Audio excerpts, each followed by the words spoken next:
Sir, step away from the desk. VIP triage isn't for walk-ins. The sentence landed like a slap against polished stone. Fluorescent light hummed above the midnight blue marble of Prestige International Hospital. A wall-sized logo, silver globe, engraved serif watched everything like a cold eye. The reception area was surgical clean. Glass, chrome, a thin scent of antiseptic and citrus. It should have felt safe. It didn't. Malcolm Hayes stood in a black polo, slate slacks, no watch, no entourage. One hand pressed low against his ribs, pain tight and hot beneath his fingers, yet his posture stayed level. His face, the kind of calm that made loud men nervous. Across the counter, Dr. Colin Mercer, white coat, navy tie, jaw set like a verdict, didn't look at the vitals on the screen. He looked at Malcolm's clothes. "You'll be seen downstairs," he said, chin tilting toward the general queue. "This lounge is for our executive program. Please don't make this uncomfortable." The receptionist, Priya, shifted in her chair, eyes bouncing between the two like a metronome. Her fingers hovered over the keyboard and then froze. Behind Malcolm, the automatic doors breathed open and shut. A taxi beep, a rolling suitcase, a pair of nurses whispering behind N95s. The room's quiet wasn't quiet anymore. It was pressure. Malcolm placed a card on the counter, matte black, heavy enough to announce itself with a soft thock. "I need imaging, now." Mercer's smile thinned. He didn't touch the card. "We've had people try this before. Premium access requires verification and presentation. We can't accommodate everyone who looks like me," Malcolm asked, voice even. A hushed inhalation rippled from the seating area. A teenage volunteer in a purple vest, Jada, paused with a tray of water cups. On a side couch, a white-haired woman raised her phone, half covering the lens as if secrecy could make it kinder. Priya found her voice. "Dr. Mercer, his name matches protocol." Mercer snapped without turning. Soft tone, hard blade. "We prioritize image. Health outcomes depend on a calm environment." Malcolm's left hand curled, one heartbeat too. Pain spiked, vision narrowed, then cleared. He'd seen this room before in 100 different costumes. Bank lounge, hotel lobby, first-class gate. The lines changed. The scene didn't. A security officer appeared at the edge of the frame, Thomas Alvarez, broad-shouldered, uncertain. He didn't move in yet. He waited for someone else's certainty. Mercer leaned closer. "Sir, you can either take the public queue or leave. Those are the options."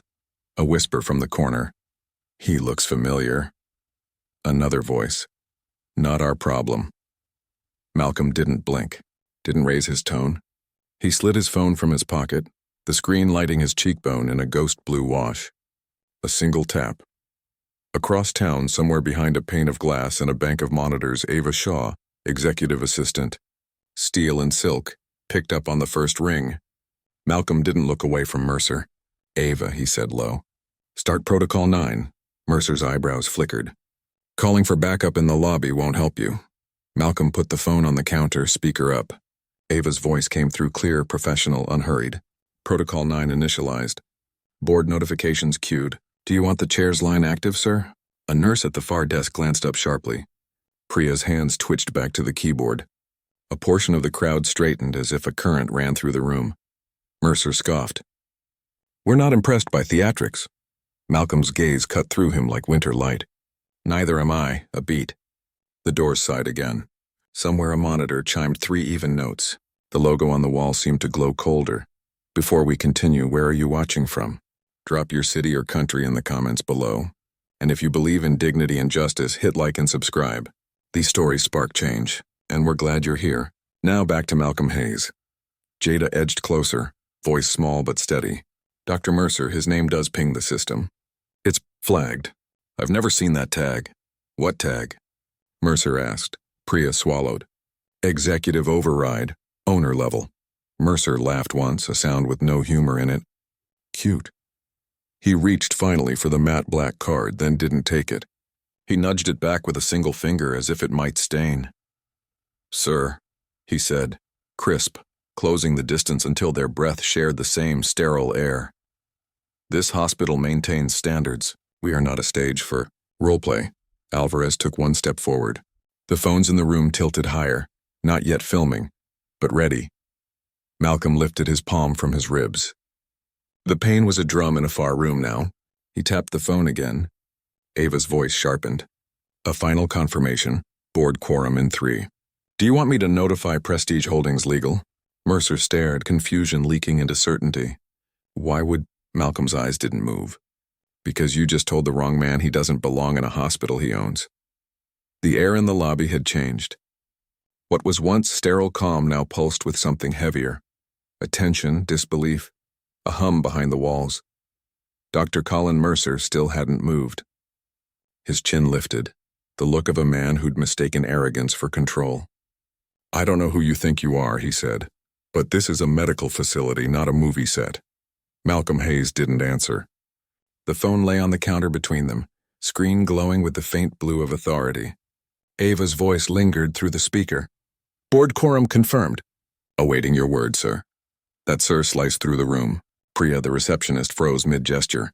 Jada's tray of water cups trembled just enough for one to spill, a single drop tracking down the counter's edge. Mercer's smirk twitched. A prank, then, he muttered. You people love to make scenes. Malcolm's eyes lifted, steady, unreadable. You've made the scene, Doctor. I just walked into it. Behind them, the security guard Thomas Alvarez adjusted his stance. His training told him to intervene, but something about the man in front of him, the posture, the voice made him wait. From the lounge, a woman whispered, He said Ava Shaw. Isn't she the one from the Prestige Board press release last month? Mercer heard it. His expression flickered, then hardened again. You need to leave now before this becomes a problem. It already is, Malcolm said. He reached into his jacket, not fast, not threatening, and pulled out a folded document, sleek paper with a subtle watermark. He slid it across the counter. Mercer glanced down. The letterhead bore the same silver globe engraved above their heads. Prestige Holdings, Inc. Before Mercer could read further, the automatic doors opened.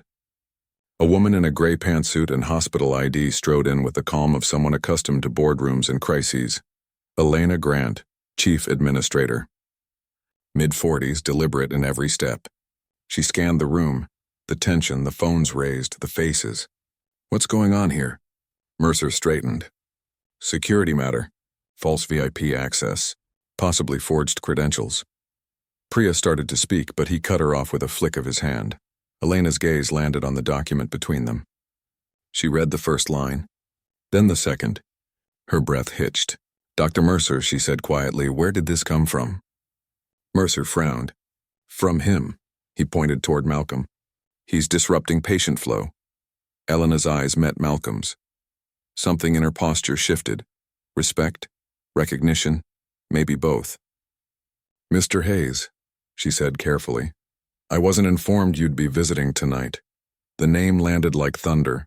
Every sound in the room, monitors, typing, footsteps, seemed to pause for half a second. Mercer blinked. I'm sorry, what did you just call him? Elena's tone sharpened. Mr. Malcolm Hayes, Executive Chairman of Prestige Holdings, owner of this facility. The words moved through the lobby like a current. Priya exhaled audibly. Jada's eyes went wide. Even Thomas straightened unconsciously, his hand falling away from his radio.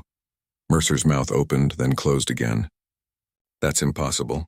He came in without a suit, Malcolm finished for him. Without an appointment? Or without the color you expected? Silence, thick, heavy. Elena turned toward Mercer fully now. Doctor, do you understand what you've just done? Mercer stammered. It was procedure. There are protocols.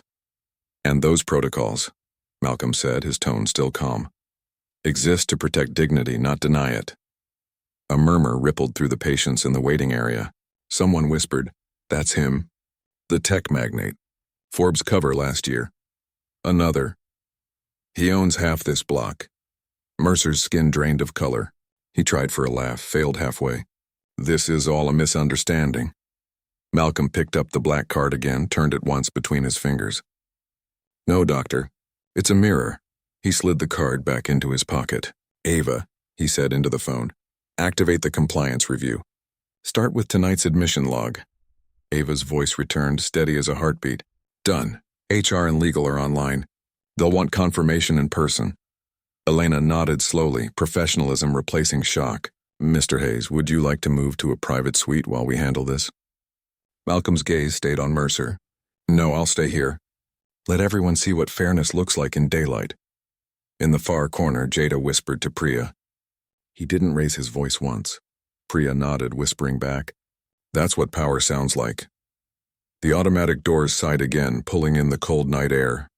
Inside, Prestige International had never felt smaller. The crowd in the lobby didn't disperse.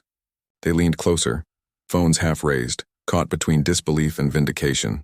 Prestige International Hospital, where silence once meant safety, was now the stage for its own reckoning. Dr. Colin Mercer's voice cracked against the sterile air. Everyone back to your seats. This isn't a spectacle. But it was.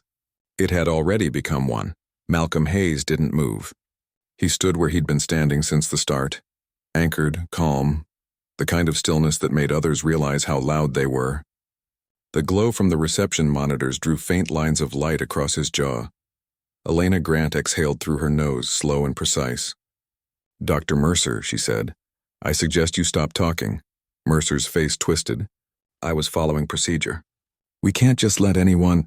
You refused care to the chairman of the board, Elena interrupted. And you did it loudly enough for the building to hear. A ripple of reaction swept through the room. Some of the staff looked away. Others didn't blink at all, locked on the man who just realized the ground beneath him had shifted. Behind the counter, Priya whispered into the hospital's internal chat. Board flag override confirmed. He's really the owner. Her hand shook so badly the keyboard clicked wrong twice. At the far side, Jada, still holding the tray, whispered to the woman beside her. He walked in alone. No bodyguards, no assistants. That's how they test people, the woman murmured back. See who they really are.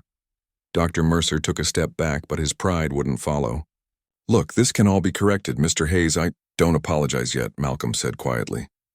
Save it for the patients you turned away before me. Elena's eyes flickered, an acknowledgement, a wound. She'd seen complaints cross her desk before, the subtle patterns of bias dressed as professionalism. But hearing it spoken aloud in this lobby under this light, it hit different. Mercer's voice dropped to a whisper meant only for her. You think he'll actually do something about this? Elena's reply was soft. You have no idea who you're talking to. In the corner, a man in a gray hoodie, the father of a patient, slowly lifted his phone, hit record. The red light blinked like a heartbeat. Sir, Mercer started again, panic edging his words. You only judged, Malcolm said, cutting him off. You decided who deserved care before you even looked at a chart. The crowd's silence wasn't quiet. It was waiting. Malcolm glanced toward the security guard, Thomas Alvarez, who'd stayed still this entire time. Officer, he said, please make sure no one leaves this area until the internal review team arrives. Tomas hesitated, then nodded once. Yes, sir.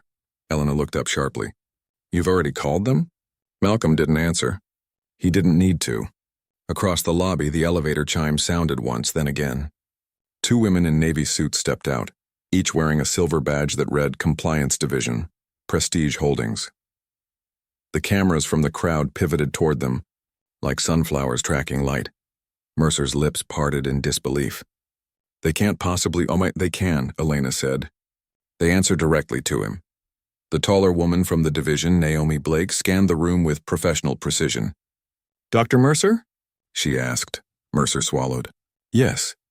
You've been named in a preliminary breach of conduct report. We'll need your access credentials. He sputtered, looking to Elena for rescue, but she was already speaking quietly to Priya, instructing her to document the timeline. Naomi continued. Mr. Hayes, your standing order applies. Would you like to proceed under full audit protocol? Malcolm nodded once. Yes, every record, every complaint. Start tonight. From the crowd, a nurse whispered. Finally. Another said, about time someone saw what he does to patients like us. Mercer's composure cracked for the first time. You can't do this in front of everyone. Malcolm's eyes met his. I can. Because you did. For a long beat, no one moved. Then Jada, the volunteer, set her tray down on the counter and spoke, her voice trembling but clear. Sir, I was here the whole time. He told you to go downstairs because you didn't look like VIP. That's what he said. The crowd murmured in agreement. Phones tilted up. A moment that would live online forever had just been sealed. Elena turned to the compliance team. You have your witness statement. Mercer's voice thinned to a whisper. This is madness. Malcolm's response was softer than any of them expected. No, doctor. This is accountability. The room held its breath. Outside, ambulance lights painted brief red stripes across the glass, flashing like a warning. Or maybe like justice arriving on time. For a few long seconds, the room stayed frozen, like the hospital itself was holding its breath. The only sound came from the steady rhythm of a heart monitor somewhere down the hall. A reminder. This place was supposed to save lives, not measure arrogance.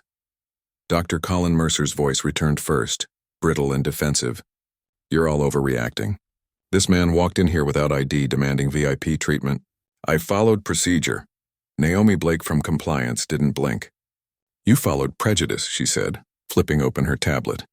And it's all recorded. She gestured to the ceiling cameras, silent, watching, impartial. Every word, every sneer, every refusal stored forever in the cloud. Mercer's eyes darted upward, realization settling in. You wouldn't, Elena cut in. They already have. The murmur of the crowd thickened. A woman in scrubs whispered, They really called audit at midnight. Another voice. He's finished. Malcolm Hayes didn't speak. His silence pressed harder than words could. He simply watched Mercer unravel. His calm wasn't arrogance, it was gravity. A nurse from the back stepped forward. Nurse Kayla Mitchell, young, tired, her badge cracked at the corner. Mr. Hayes, she said carefully, I filed a complaint about Dr. Mercer last month. He called a black mother insurance overflow. HR said it was inconclusive. Naomi's stylus stopped midair. Date of incident? August 17th. Naomi's fingers moved fast. Found it. Dismissed without review. That changes tonight, Kayla blinked. Her voice trembled. Thank you, Malcolm finally spoke. No, thank yourself for not staying quiet. The crowd exhaled collectively as if the air itself had shifted sides. Mercer tried to laugh, but it came out hollow. So this is what justice looks like now? Public humiliation? Malcolm's gaze didn't waver. Justice doesn't humiliate, Doctor. It remembers. He took a single step closer, not aggressive but deliberate. Every move spoke of someone who'd learned control the hard way. The fluorescent light haloed off his face, and for a split second, even Mercer seemed to realize who stood before him wasn't a man seeking revenge. It was a man correcting history. A sharp ding broke the moment. A message flashed across Naomi's tablet. Board alert, all department heads online. Directive pending from Chairman Hayes. Elena turned toward Malcolm. Sir, would you like to handle this privately? Malcolm shook his head. No, the lobby will do fine. His voice carried through the air, low, steady, and unflinching. For too long, this hospital's image mattered more than its integrity. Tonight that ends, Mercer tried again, desperate now. You can't make decisions like this in the open. Transparency, Malcolm replied, is what heals the infection. The phrase hung there, clean, surgical, final. Elena looked at him for a moment, then nodded, slowly understanding that this was no longer about a single insult. It was systemic, decades deep, and he was cutting straight to the root. Naomi tapped her tablet.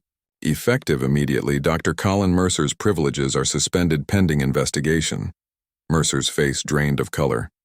You don't have the authority? Under Audit Protocol 9, Naomi said. I do. Under his authority, she nodded to Malcolm. It's permanent. Phones in the crowd vibrated. Screens lit up as news alerts began trickling out. Prestige International Hospital faces internal audit after discrimination incident involving its chairman. The story was already bigger than the building. Malcolm turned slightly toward the patients in the lobby. Anyone who was denied service tonight, stay. You'll be treated immediately and free of charge. A woman holding her young son stood up, tears streaking her face. Thank you, she whispered. Malcolm nodded once. You shouldn't have to thank me for decency. Behind him, Thomas the guard unclipped Mercer's badge and placed it gently on the counter. Mercer didn't resist. He just stared at it, his own authority turned in like evidence. Malcolm's phone buzzed again. Ava's voice came softly through the speaker. Sir, the board is requesting confirmation. Do you wish to proceed with full administrative transfer? Mercer's head snapped up. Transfer? What transfer? Malcolm finally looked him in the eye. The one where I stop owning this hospital on paper and start running it in person. The silence that followed wasn't fear. It was awe. For the first time, Mercer stepped back, not because he was told to, but because something in him finally understood the scale of what he'd misjudged. Prestige International, for all its marble and glass, suddenly felt small next to one man's dignity. The lobby no longer looked like a hospital. It looked like Judgment Day wrapped in LED light. Phones hovered like fireflies, catching every twitch of power-shifting hands. Somewhere the PA system hummed faintly, caught in feedback like the building itself was listening. Dr. Colin Mercer stood motionless. His face had gone pale, drained of authority. Around him, the staff began to move not out of obedience, but uncertainty. The old order was dissolving right before their eyes. Malcolm Hayes didn't rush the moment. He let silence work first. Silence, he'd learned, tells the truth better than shouting ever could. Elena Grant cleared her throat softly. Mr. Hayes, the compliance office has requested immediate access to the executive server. They're asking for your biometric authorization. Malcolm nodded, reaching into his pocket for his phone. One thumbprint, simple, silent, absolute. The hospital's internal screen near the reception desk blinked from access limited to access granted. Hayes. Malcolm, executive override. Gasps, murmurs. Someone whispered, "He really owns everything." Naomi from compliance turned her tablet toward the crowd. Effective now, all admissions, billing, and staff credentials will be frozen pending review. Any retaliation against staff or patients tonight will result in termination. Her tone was precise, bureaucratic, and deadly in its professionalism. Mercer snapped back to life, desperation twisting his words. You can't paralyze an entire hospital because of optics. Patients will suffer. Malcolm's eyes narrowed slightly. No, doctor. They've already suffered. You just never noticed. That hit harder than any public reprimand. Mercer staggered under the weight of it. At the periphery, Jada, the young volunteer, took a small step forward, courage in her trembling voice. Sir, my mom came here last year. She said a nurse told her the executive wing isn't for her kind. I didn't believe her until tonight. Malcolm turned toward her, his expression softening for the first time. Believe her now. And no, she wasn't wrong, only early. Elena's gaze lowered. For a moment, she wasn't an administrator. Just a woman remembering every time she'd stayed silent. She whispered, "How did it come to this?" Malcolm answered without turning. By people thinking silence was neutral. The line cut through the room like a laser. Outside the glass doors, camera flashes began to strobe. Local reporters arriving, tipped off by tweets and live streams. A new kind of pulse filled the space, accountability. Elena stepped closer to Malcolm. Sir, the board is watching. Do you want to address them now? He nodded. Naomi lifted her tablet. A soft tone confirmed live broadcast. The main screen behind the desk flickered to life, revealing a grid of faces, board members, legal advisors, directors, joining from offices around the world. Mr. Hayes, said a man in the top left tile, gray-haired, composed. We've been briefed. Is this accurate? Malcolm's voice was calm, measured. More accurate than any audit you've ever ordered. Another board member frowned. And you're invoking full authority under the owner's clause? Yes, Malcolm said. Effective tonight, Prestige International transitions to a transparent operations model. Every admission, every denial, every quote, publicly logged. If this building stands for care, then it will start with truth. The board murmured off camera. Some protested, others nodded. One woman said softly, "That will make enemies." Malcolm replied, "Then at least they'll be visible." The screen blinked again. Authorization complete. At the bottom of the display, a message appeared. Policy update, fair care mandate initiated by Chairman Hayes. Naomi smiled faintly. That's going to echo through every branch, sir. Mercer's composure cracked entirely. You're destroying our reputation. Malcolm turned back to him, tone almost gentle. No, doctor. You did that the moment you turned compassion into a privilege. The crowd murmured louder now. Agreement, awe, even applause. Thomas the guard stood near the door, earpiece buzzing with security chatter. Sir, he said to Malcolm quietly, the media's asking if you want to make a statement outside. Malcolm glanced toward the cameras, then at the frightened patients, then back at Mercer. Not yet. Let the truth walk out before I do. Elena took a breath, composing herself. I'll prepare the announcement, sir. Malcolm nodded, but his eyes were distant, remembering something. An echo of another night, another refusal. Flashback. He was 27. His father collapsing at a clinic that refused treatment without insurance approval. By the time they drove across town, it was too late. He'd built prestige to end that story. And somehow it had become the same machine that once broke him. The realization landed heavy, but clarity came with it. This wasn't revenge. It was repair. He looked back at the crowd. "Everyone watching," he said quietly. "Remember this moment. It's not about me. It's about what we all let happen when we stop seeing people." A hush, a heartbeat. The truth finally had a pulse. The lights in the lobby dimmed slightly as the night staff switched over, but no one left. The entire first floor of Prestige International Hospital had turned into a silent theater, with the story unfolding in real time. Every person, doctor, patient, volunteer, had become both audience and witness. Dr. Colin Mercer stood at the center of it, breathing too fast, the edges of his confidence crumbling. His tie hung loose, collar damp with sweat. "You can't just tear down a system overnight," he said, voice trembling. "This hospital, this institution, took decades to build." Malcolm Hayes looked at him, unflinching. "Then it's about time someone checked the foundation." The words hit like a scalpel. Sharp, clean, precise. Behind Malcolm, the compliance officers continued their quiet work, tapping through files, timestamps, and video logs. Naomi Blake's tone stayed professional, but her face had hardened into purpose. "We've reviewed 3 prior complaints, all suppressed. 2 involve racial bias, 1 gender discrimination, all tied to Dr. Mercer's department." Mercer's lips parted. "You can't prove intent." Naomi didn't even look up. "Intent is irrelevant. Patterns are proof enough." The statement landed like a verdict. From the far side of the lobby, a man in janitorial uniform, Leon Parker, spoke up hesitantly. "Sir, if I may?" Malcolm turned toward him. "Go ahead."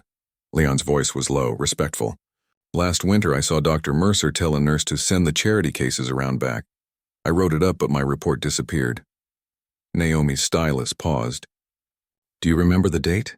Leon nodded. "December 12th, Naomi typed quickly, eyes narrowing. "Found it. Deleted from the HR database 2 days later. By Mercer's login," the crowd murmured again. This time it wasn't shock. It was fury. Elena Grant rubbed her forehead, whispering to herself, "How many times did we let this slide?" Malcolm heard her, but didn't respond. He stepped closer to Mercer instead, every inch of movement deliberate. "You thought your title protected you." "It didn't, it just made the fall steeper." Mercer laughed suddenly, a sound too brittle to be real. "You think this makes you a hero? You humiliate me in front of staff, destroy the hospital's image, and somehow you're the savior?" Malcolm didn't raise his voice. He didn't need to. A savior saves. "I'm just disinfecting." The line drew a few quiet gasps. Someone whispered, "He talks like every word's a verdict." Elena's phone buzzed with a notification. She read it, eyes widening. "Sir, social media's exploding. Prestige truth is trending worldwide." Malcolm gave a slow nod. "Good. Then the world's finally watching the right emergency." Outside, more cameras pressed against the glass. Inside, the pressure built. The hum of the building was no longer mechanical, it was human, collective, alive. Mercer tried one last gambit. "You think they'll thank you?" "The donors, the investors, the politicians who fund this place, they'll pull out. You'll lose everything." Malcolm turned his gaze to the logo behind the reception desk, the silver globe gleaming coldly under fluorescent light. "Then we'll rebuild without them." Elena blinked. "That's hundreds of millions of dollars, sir." Malcolm's voice softened. "Money's easy to replace. Integrity isn't." There it was again, that quiet authority that made even the walls seem to listen. Mercer's shoulders sagged. "You're destroying me," he said, voice cracking. Malcolm looked at him steady. "You did that yourself." "I'm just making sure everyone can see the truth you tried to hide." Naomi raised her tablet. "Dr. Mercer, please surrender your access credentials and step aside.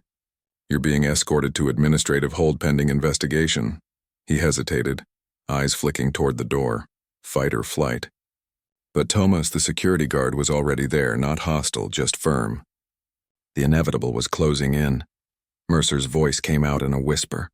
"I've given my life to this hospital. Malcolm nodded slowly. Then you should have treated every life that walked through those doors the same way. The crowd was silent.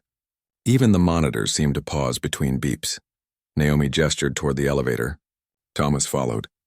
Mercer turned once, looking back, not at Malcolm but at the cameras, the crowd, the reflection of himself in the glass doors. What stared back wasn't a doctor anymore. It was the face of consequence. As he stepped into the elevator, the doors slid shut with a soft metallic sigh. Elena whispered, "It's done." Malcolm shook his head slightly. "No, it's just begun." The lights overhead flickered once, then steadied, like the building itself was resetting, ready to start over. When the elevator doors closed behind Dr. Mercer, the sound wasn't loud, but it felt seismic. The weight of his exit rippled through the lobby like an aftershock. For the first time all night, no one knew what to say. The silence was thick, electric, the kind that hums before something new begins. Malcolm Hayes stood still, eyes fixed on the silver reflection in the glass wall ahead. Every heartbeat echoed in his ribs, a reminder of why he came here in the first place. Pain, dismissed. Not just his. Everyone's. Elena Grant took a hesitant step toward him. "Sir, I know tonight was necessary, but the staff—" "They're scared," Malcolm finished for her. "Good. Fear is how awareness begins." He turned slowly toward the waiting crowd, nurses, janitors, patients, volunteers, all the invisible machinery that kept the hospital alive. Everyone who ever thought they had to stay quiet. "You don't anymore." A murmur ran through them, hesitant at first, then building. Jada, the young volunteer, spoke again. "What happens now?" Malcolm's voice was low, almost gentle. "Now we rebuild, not with better slogans, but with better people." Naomi Blake from compliance approached, tablet still in hand. "Sir, the data dump's complete.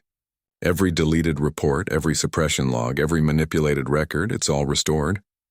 "The system is clean." Malcolm nodded once. "Then so are we." Priya, the receptionist, hesitated before speaking. "Mr. Hayes." I didn't stop him earlier. "I wanted to, but—" "You were surviving," Malcolm said quietly. "Now it's time to live differently." Priya's eyes welled and she nodded. Through the glass doors, the world pressed closer. Reporters, cameras, the red blink of live feeds. The outside was waiting for a statement, but inside, the real statement was already unfolding. Elena cleared her throat. "Sir, should we prepare a press release?" Malcolm's answer was measured. "No. They'll see the truth soon enough." He gestured toward the hallway leading deeper into the hospital. "Show me the patients who were delayed tonight." Elena blinked. "UK, want to meet them personally?" "Yes," Malcolm said. "If I'm going to change this place, I need to start where it failed." The group began to move. The crowd parted instinctively as Malcolm walked past. No entourage, no security, just gravity and motion. They entered the treatment wing. The hum of machines replaced the chaos of the lobby. The walls here were lined with quiet suffering, people waiting, some for hours, some for dignity. A mother sat by her teenage son, his arm in a makeshift sling. Her eyes widened when she saw Malcolm approach. "You're the man from the front," she whispered. Malcolm nodded softly. "I'm also the man responsible for making sure this never happens again." He crouched beside the boy. "What's your name?" "Devon," the boy said. "Devon," Malcolm repeated, smiling faintly. "You should have been treated an hour ago. That changes tonight." He looked up to the nurse's station. "Who's the attending on call?" A nurse, nervous but determined, stepped forward. "Dr. Patel, sir. Page him," Malcolm said. "And tell him that from now on, every patient who walks through these doors will be treated based on need, not profile." The nurse nodded, voice trembling. "Yes, sir." As Malcolm stood, Elena caught up beside him. "You're rewriting policy in real time." "I'm restoring humanity in real time," he corrected. They moved on to the next bed, an elderly man breathing through an oxygen mask. The monitor beeped steadily beside him. The man reached out, fingers trembling, brushing Malcolm's sleeve. "I watched you on the screen," he rasped. "Didn't think I'd live to see someone stand up like that." Malcolm covered the man's hand gently. "Then keep living. You'll see what comes next."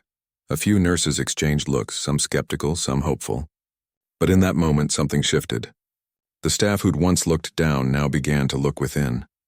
Back near the lobby, Thomas the guard stood by the glass doors, watching as reporters pressed microphones against the barrier.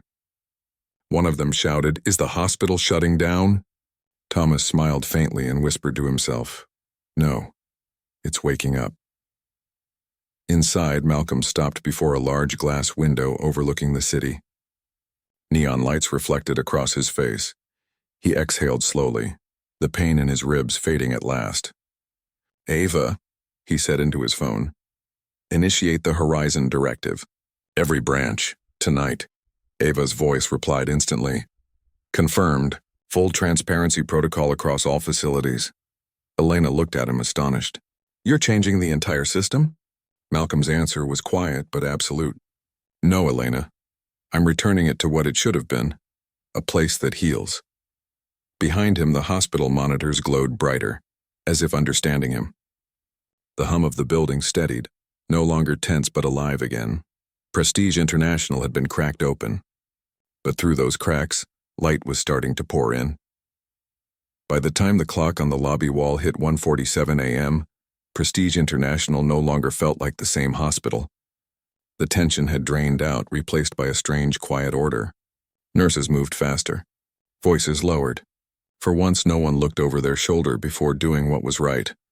But for Malcolm Hayes, the night wasn't over. Not even close.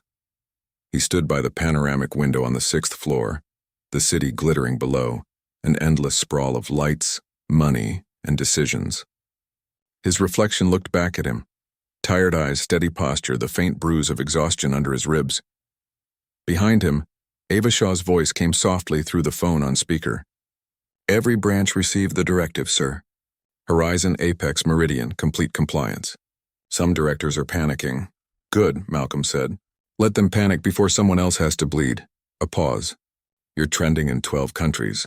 The chairman, who walked in alone. Malcolm gave a small, humorless laugh. "That title says more about them than it does about me." The door behind him opened quietly. Elena Grant stepped in, carrying a tablet and a stack of unsigned reports. Her blazer was wrinkled now, hair slightly undone. The look of someone who had witnessed both collapse and rebirth in a single night. "Sir," she began. "Press is waiting downstairs. CNN, BBC, local outlets. They want a statement." Malcolm didn't turn. "What would I say?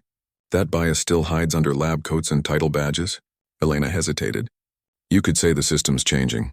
He faced her now, eyes sharp but not unkind. "A system doesn't change because one man got angry. It changes when everyone else finally decides to care." She nodded, quiet. "Still, they'll want a face for this moment." Malcolm's voice softened. "Then tell them the face is everyone who stood up tonight." Elena looked down at the tablet in her hands. "Naomi Blake just sent the audit summary. The numbers are worse than we thought. More than 200 internal complaints buried in the last 3 years. Most from lower income or minority patients." Malcolm's jaw tightened. "Bring them all back. Every name, every file. We'll contact each one personally." "That'll take weeks," Elena said gently. "Then it'll take weeks," Malcolm replied. "Justice doesn't need to be fast. It needs to be complete." She studied him for a long moment. "You're not what I expected." He smiled faintly. "Most people say that right before they start believing again." A soft chime interrupted them, an incoming message from Ava. The hospital's security feed appeared on the wall screen. The lobby below. Now calm. Volunteers cleaning up. Thomas standing near the doors watching the dawn hint against the skyline. But then, something else. A man in a navy suit approached the entrance, flanked by 2 others. His ID badge gleamed. Vice Chairman Arthur Lang, Elena's brow furrowed. He wasn't supposed to be here until morning. Malcolm's expression didn't change. He came to contain the fire before realizing it's already burned through the walls. Downstairs, Lang stepped into the lobby, scanning the aftermath like a CEO touring a crime scene. His eyes landed on Naomi, still reviewing files with her team. "Where's Hayes?" he demanded. Naomi didn't flinch. "Upstairs, sir." Lang exhaled through his nose, irritation disguised as composure. "Tell him the board wants answers." From above, Malcolm watched it all on the feed. "He'll want control back," he said quietly. "He'll frame it as concern for shareholders." Elena crossed her arms. "You could remove him tonight." Malcolm shook his head. "Not yet. The system has to reveal itself fully before you repair it." "Let him talk." He turned back toward the window. Below, Lang gestured sharply at Naomi. his voice animated but unheard through the glass. For the first time all night, Malcolm felt the deep ache in his chest, the fatigue that comes when power stops being theoretical and turns real. Elena noticed it. "You need rest," he gave a small smile. "Rest is what you take after change. We're still in the middle of surgery." She studied him, a flicker of admiration in her eyes. "You're doing more than saving a hospital, sir." Malcolm looked out at the sleeping city. "No, Elena. I'm just reminding it who it's supposed to serve." Below, the first hint of dawn began to bleed across the horizon, brushing the glass with pale gold. The night had been long, brutal, and transformative. Prestige International still stood, but it would never look the same again.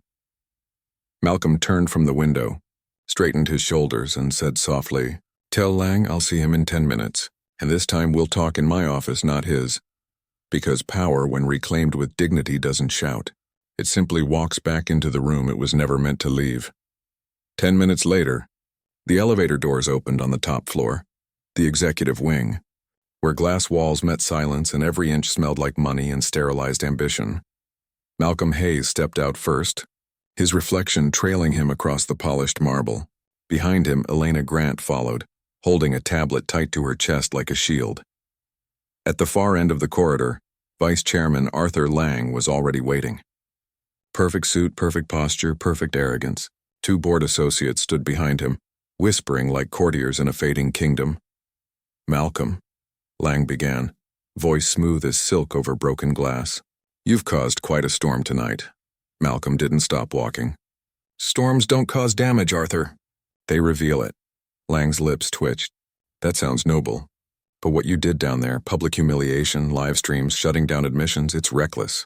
Investors are calling already." Malcolm stopped just short of him. "Good, let them call me directly. I'll tell them what their money's been protecting." Lang's jaw tightened. "You're jeopardizing everything we built." "We?" Malcolm said, his tone razor thin. "You built walls. I built hospitals." The words hung in the air like a cold wind. Lang exhaled, pretending calm. "You always did enjoy theatrics." He turned to Elena. "Grant, you of all people should know better than to let this man rewrite company protocol on emotion." Elena met his gaze evenly. "Emotion isn't what brought us here, sir." "Neglect did," Lang's smile faltered. "I see you've chosen a side." "I didn't," she replied. "The truth chose it for me." A flicker of something, fear maybe, crossed his eyes before he turned back to Malcolm. "Listen to me. If you push this audit too far, you'll drag the entire board into scrutiny. You'll ruin our credibility." Malcolm's expression didn't shift. "Arthur, credibility isn't something you protect. It's something you earn." "You forgot that." Lang's voice dropped, lower now, laced with threat. "Don't test me, Malcolm. You might be the owner, but I know where the bodies are buried, figuratively speaking." Malcolm's answer came softly. "Then I'll bring light to the graves." For the first time, Lang blinked. His confidence wavered. "You think the press will side with you forever? They love a hero until he starts costing them sponsors." Malcolm's smile was faint but lethal. "Then I'll buy the sponsors." The line landed like a punch. Elena tried not to react, but a small smirk broke through. Lang stepped forward, voice sharp now. "You're destroying the balance, Malcolm. There's a way this world works. A hierarchy. We keep the shareholders calm, the image clean, the donations flowing. That's what sustains the system." Malcolm stared at him for a long moment, then spoke in a low, measured tone. "That system sustains itself by draining everyone else dry. Tonight wasn't chaos, it was CPR." He stepped closer until Lang could see the reflection of his own face in Malcolm's eyes. "Prestige was dying long before I walked through those doors. I just stopped pretending it was healthy." The silence that followed wasn't empty, it was waiting. Lang glanced at the associates behind him for backup, but they avoided his gaze. One of them cleared his throat awkwardly and whispered, "The board feed is still live, sir." Lang froze. "What feed?" Elena lifted her tablet, screen glowing. "We've been broadcasting this conversation to the full board since you started talking." For the first time that night, Arthur Lang looked cornered. Malcolm cut him off. "Transparency, remember? It's contagious." A new voice came through the tablet speaker, Naomi Blake, calm and precise as always. "Mr. Hayes, the board has reviewed the exchange. By majority vote, Arthur Lang is to be suspended pending investigation for conflict of interest." Lang's face drained of color.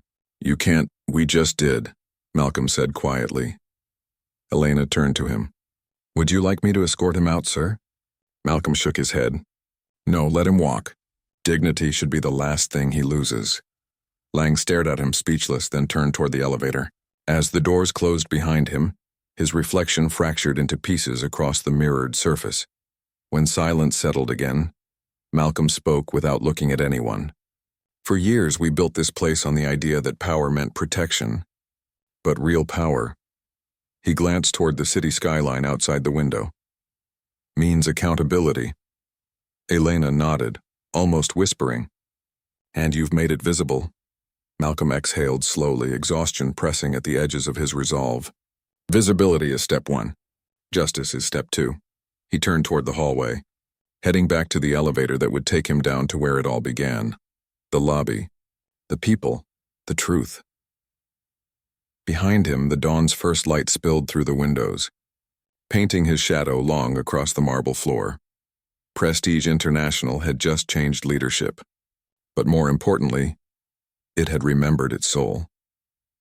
When the elevator doors opened again on the ground floor, the first light of dawn was spilling through the glass facade, washing the sterile lobby in gold. The same place where humiliation had once echoed now hummed with quiet awe. The night shift staff stood straighter. The patients watched from waiting chairs that no longer felt like cages. Malcolm Hayes stepped out, his reflection following him across the polished floor. The fatigue in his eyes was masked by resolve. Every step sounded deliberate, weighted, like footsteps on history. Naomi Blake met him halfway, tablet in hand, exhaustion etched across her face. It's official, sir, she said. Lang's suspension has been logged, Mercer's privileges revoked. The board has voted to transition temporary control to you until new governance is ratified. Malcolm nodded. Good, make it permanent. Elena joined them a second later, holding a folder. Media's outside, sir. They're calling it the night prestige changed. He exhaled slowly. Let them. But we don't change for headlines. We change for healing. Priya, the receptionist from earlier, approached hesitantly. Mr. Hayes? Malcolm turned, his tone softening. Yes, Priya. Her hands trembled as she held out the black access card he'd left behind during the chaos. You dropped this. He took it, turning it over between his fingers. That same card, the symbol that once got him denied treatment, now unlocked the entire building. Thank you, he said quietly. Keep one just like it. For full access, her eyes widened. Sir? From today, Malcolm said, this hospital doesn't separate worth by color, clothing, or class. Everyone deserves the same door. Tears welled in her eyes. Thank you. Jada, the volunteer, appeared beside her, holding a tray of fresh water cups, this time steady. You think people will believe this isn't just a show? She asked. Malcolm smiled faintly. They don't have to believe my words. They'll believe what they see. Naomi's tablet pinged again. Sir, we've begun receiving messages from other hospitals, doctors, nurses, staff, saying they want to join the Transparency Initiative. Malcolm's brow lifted slightly. Then we just became more than a hospital. We became a mirror. Elena exhaled, emotion softening her voice. You realize what you've done tonight will change everything. Policy, healthcare, politics. Malcolm looked toward the entrance, where daylight was now spilling in fully, turning the marble warm. Good. Change doesn't ask permission. He moved toward the center of the lobby, the same spot where Dr. Mercer once stood, declaring who did or didn't belong. Now cameras outside the glass caught him in silhouette. One man alone, standing exactly where injustice began and dignity returned. A reporter's voice echoed faintly from beyond the doors. Mr. Hayes, is it true you took over the hospital after being denied care? Malcolm didn't answer immediately. He looked back at Elena, Naomi, Priya, and Jada, at the faces that had shifted from fear to pride in a single night. Then he stepped forward, the automatic doors sliding open with a hiss. The morning breeze hit his face, cold, sharp, alive. Yes, he said, his voice carrying over the growing crowd of journalists. I was denied care, but what's worse than being denied care is being denied humanity, and that ends here. Microphones surged forward. Cameras flashed like lightning. But Malcolm didn't flinch. This isn't about revenge, he continued. It's about restoration. Prestige International exists because of the people who believe in healing, not hierarchy. From this moment on, no patient will ever be asked who they are before being asked how they feel. The crowd outside went still. Even the hum of the street seemed to pause. He looked straight into one of the cameras. If you think this story is mine, you're missing the point. This story belongs to every person who's ever been told they didn't belong in a place built to help them. Behind him, inside the lobby, staff and patients had gathered near the glass, watching, listening. Malcolm turned back to them. "Now," he said, "let's get back to work." A hush followed. Then slow, steady applause. Not explosive, reverent. Naomi smiled through tears. Elena lowered her head, whispering, "That's leadership." As Malcolm walked back inside, the sun rose higher, catching the silver hospital logo above him. For the first time, it didn't look cold. It looked earned. Prestige International Hospital had a new pulse. Steady, strong, and unmistakably human. By sunrise, the world already knew. News outlets looped the footage. Black CEO reclaims hospital that rejected him. But inside Prestige International, no one spoke about virality.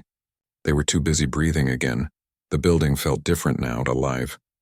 The cold echo of hierarchy had been replaced by motion, by purpose. Nurses who once whispered now moved with visible pride.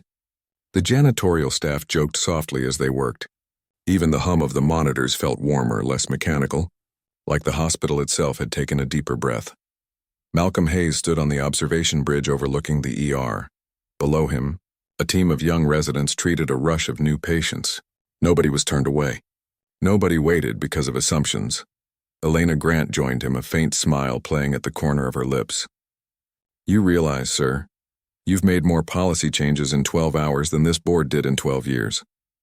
Malcolm's gaze stayed on the doctors below. "Then I'd say it was a productive night," she exhaled. "Some of the staff are struggling to process it. They're not used to this kind of leadership." He nodded. "Neither am I, but I'm not asking them to worship power. I'm asking them to recognize fairness." A voice crackled through his earpiece. Ava Shaw.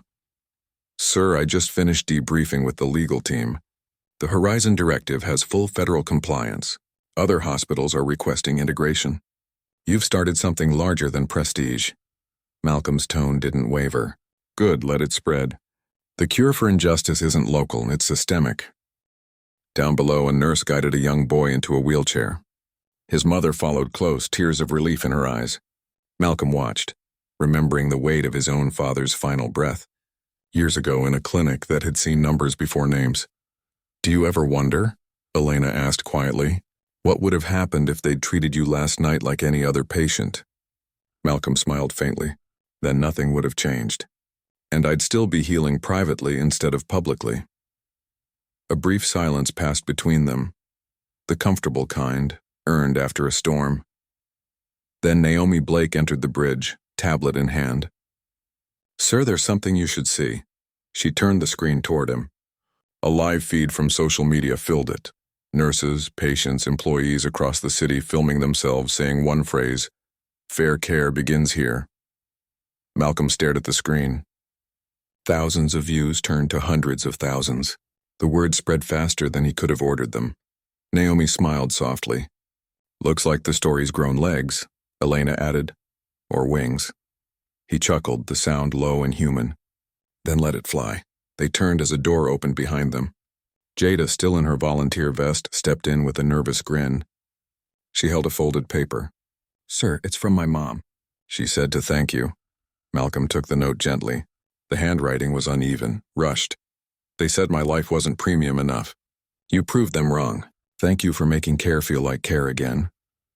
His eyes lingered on the words, then closed for a beat, not out of pride, but humility. When he opened them, his voice was quiet. "Tell her she's welcome here anytime, no forms.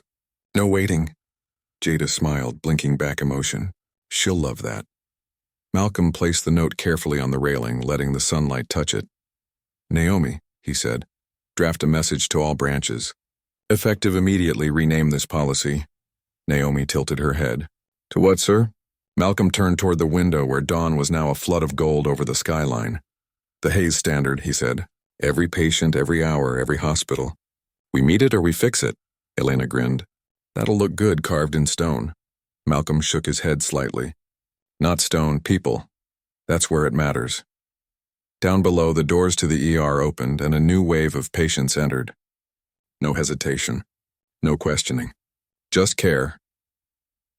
The hum of the hospital rose again. Steady, rhythmic, alive. Malcolm watched them for a long time, his reflection merging with the light outside. Ava's voice returned in his ear. The press wants your next move, sir. He smiled. My next move? Let the healing continue, and as he turned away from the glass, the reflection of Prestige International Hospital behind him didn't look like a monument anymore. It looked like a beginning. By late afternoon, the chaos had turned into calm. The sun hung low over Prestige International, its reflection rippling across the glass like the hospital was finally breathing on its own. The headlines had reached every screen, but inside the building the noise had faded. Only the steady pulse of purpose remained.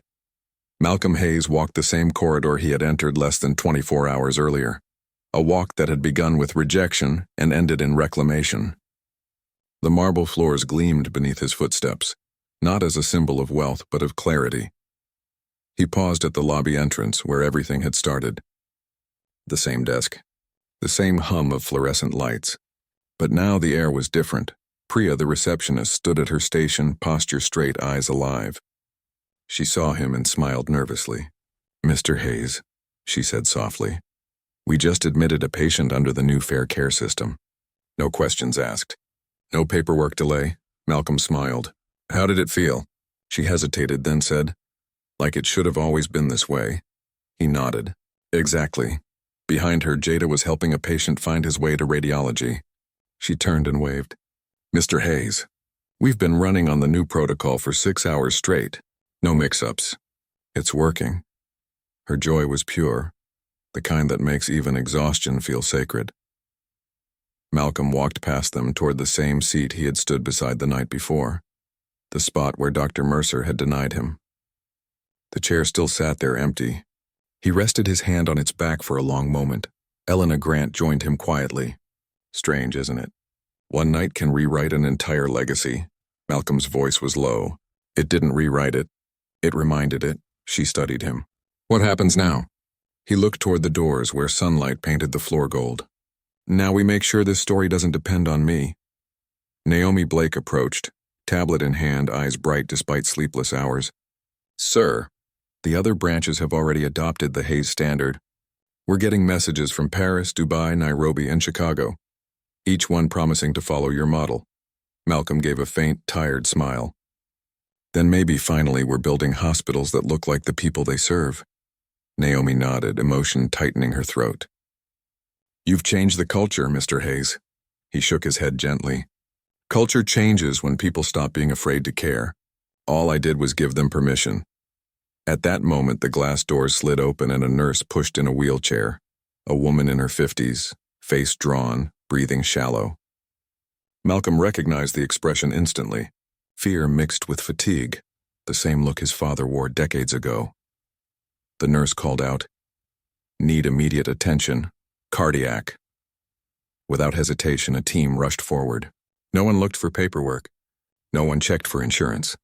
Within seconds, the woman was surrounded by care. Malcolm stepped aside, eyes following the scene. For the first time all night, he smiled. Not the public smile of a man in control, but the quiet relief of one who'd finally completed a promise. Elena watched him. You okay? He nodded. For the first time, yeah. The sound of the heart monitor echoed softly in the background, a rhythm that no longer felt like machinery, but like hope. Outside, cameras still waited. Reporters still speculated. But inside, the story was already over, replaced by something bigger. Malcolm turned back toward the window where the skyline shimmered against the afternoon haze. His reflection stood beside the hospital's silver logo. Two images, one meaning, he whispered almost to himself. You told me I didn't belong here. He smiled faintly. Now no one will ever hear those words again. Ava's voice came through his earpiece one last time. Sir, the world wants to know what to call this movement. Malcolm's answer was quiet but certain. Don't call it a movement. Call it what it is, humanity. He walked toward the exit. The doors opened automatically. sunlight pouring across his suit like a benediction.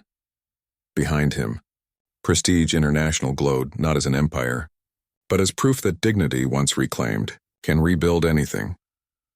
As he stepped into the light, the world outside erupted in applause. Cameras flashed, but Malcolm didn't stop. He simply raised a hand in silent acknowledgement. Calm, grounded, unshaken. The story had started with denial. It ended with restoration, because real justice doesn't shout. It stands tall and lets the truth speak for itself.